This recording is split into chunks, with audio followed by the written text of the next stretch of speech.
ಎಲ್ಲರಿಗೂ ನಮಸ್ಕಾರ. ವಸಿಷ್ಠಾಸ್ ಕಿಚನ್ಗೆ ಸ್ವಾಗತ. ನಾನಿವತ್ತು ರವೆ ದೋಸೆ ಮಾಡೋಣ ಅಂತ ನಿಮಗೆಲ್ಲ ತೋರಿಸೋಣ ಅಂತ ಮಾಡ್ತಾಯಿದ್ದೀನಿ. ಬನ್ನಿ ನೋಡೋಣ ಹೇಗೆ ಮಾಡ್ಕೊಳ್ಳೋದು ಅಂತ. ಮೊದಲಿಗೆ 1 ಕಪ್ಪು ರವೆ ತೊಗೊಂಡಿದ್ದೀನಿ. ಅದೇ ಕಪ್ಪಲ್ಲಿ 1 ಕಪ್ಪು ಗೋಧಿ ಹಿಟ್ಟು ತೊಗೊಂಡಿದ್ದೀನಿ.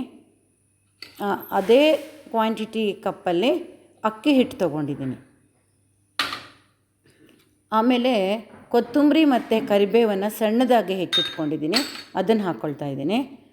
ಆಮೇಲೆ ಅದೇ ಕಪ್ಪಲ್ಲಿ 1 ಕಪ್ಪು ಈರುಳ್ಳಿ ಹೆಚ್ಚಿದ್ದೀನಿ ಸಣ್ಣದಾಗಿ, ಅದನ್ನು ಹಾಕ್ತಿದ್ದೀನಿ. ಅದೇ ಕಪ್ಪಲ್ಲಿ ಚೆನ್ನಾಗಿ ತೊಳೆದ ಟೊಮ್ಯಾಟೋನ ಸಣ್ಣದಾಗಿ ಹೆಚ್ಚಿಟ್ಕೊಂಡಿದ್ದೀನಿ, ಅದನ್ನು ಹಾಕ್ತಿದ್ದೀನಿ. ಆಮೇಲೆ ರುಚಿಗೆ ತಕ್ಕಷ್ಟು ಉಪ್ಪನ್ನು ಹಾಕಬೇಕಾಗತ್ತೆ. ಸ್ವಲ್ಪ ಮೊಸರನ್ನು ಹಾಕಬೇಕು. ನಾನಿಲ್ಲಿ ಮಜ್ಜಿಗೆನ ಹಾಕ್ತಾಯಿದ್ದೀನಿ, ಮೊಸರು ಕೂಡ ಹಾಕ್ಕೋಬೋದು. ಆಮೇಲೆ ರುಚಿಗೆ ತಕ್ಕಷ್ಟು ಉಪ್ಪನ್ನು ಹಾಕ್ತಾಯಿದ್ದೀನಿ. ಚೆನ್ನಾಗಿ ಈ ಬರೀ ಅಕ್ಕಿ ದೋಸೆ ಮಾಡ್ತೀವಲ್ಲ, ತೆಳ್ಳನ ದೋಸೆ, ಆ ಹಿಟ್ಟಿನ ಹದಕ್ಕೆ ನೀರು ಹಾಕಿ ಕಲಿಸ್ಕೋಬೇಕಾಗತ್ತೆ. ಬೇಕಿದ್ರೆ 1 ಸ್ಪೂನು ತುಪ್ಪ ಹಾಕ್ಕೋಬೋದು, ಒಳ್ಳೆ ಫ್ಲೇವರ್ ಆಗುತ್ತೆ. ನೀವು ಅಥವಾ ಸೋಡಾ ಆಗಲಿ ಬೇಕಿಂಗ್ ಪೌಡ್ರ್ ಆಗಲಿ ಏನೂ ಹಾಕ್ಕೊಳ್ಳೋದು ಬೇಡ ಆಗುತ್ತೆ.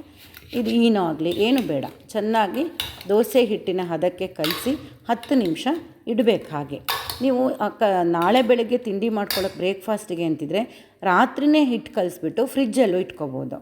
ಇದೊಂದು ಚಟ್ನಿ ಮಾಡೋ ರೆಸಿಪಿನ ತೋರಿಸ್ತಿದ್ದೀನಿ. 5 ಸ್ಪೂನ್ ಕಾಯಿ ತುರಿ ತಗೊಳ್ಳಿ, ಮೆಣಸಿನ್ಕಾಯಿ ಹಾಕಿ, ಹುಣಸೆ ಹುಳಿ ಹಾಕಿ, ರುಚಿಗೆ ತಕ್ಕಷ್ಟು ಉಪ್ಪನ್ನು ಹಾಕಿ, ಅರ್ಧ ಈರುಳ್ಳಿನ ಸಣ್ಣದಾಗಿ ಹೆಚ್ಚಿ ಹಾಗೆ ಸ್ಪ್ರಿಂಕಲ್ ಮಾಡ್ಕೋಬೇಕು. ಇದು ತುಂಬ ಚೆನ್ನಾಗಿರುತ್ತೆ ಚಟ್ನಿ. ಈಗ ಕಾದಿದೆ ದೋಸೆ ಮಾಡ್ತಾಯಿದ್ದೀನಿ. ಬರೀ ಅಕ್ಕಿ ದೋಸೆ ಥರನೇ ಹಾಕ್ಕೋಬೇಕಾಗತ್ತೆ.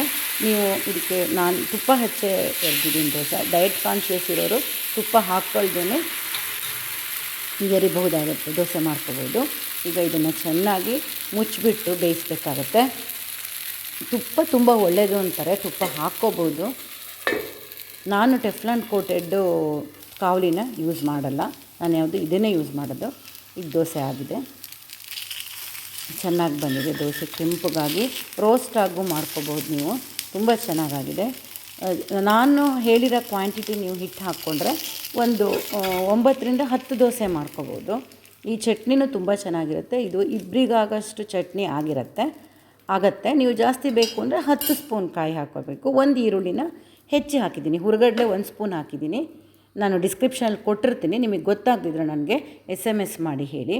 ಇಂಥದ್ದೇ ಬ್ರೇಕ್ಫಾಸ್ಟ್ ರೆಸಿಪಿನ ನಾನು ತೋರಿಸ್ತಾ ಇರ್ತೀನಿ, ಸಬ್ಸ್ಕ್ರೈಬ್ ಮಾಡಿ.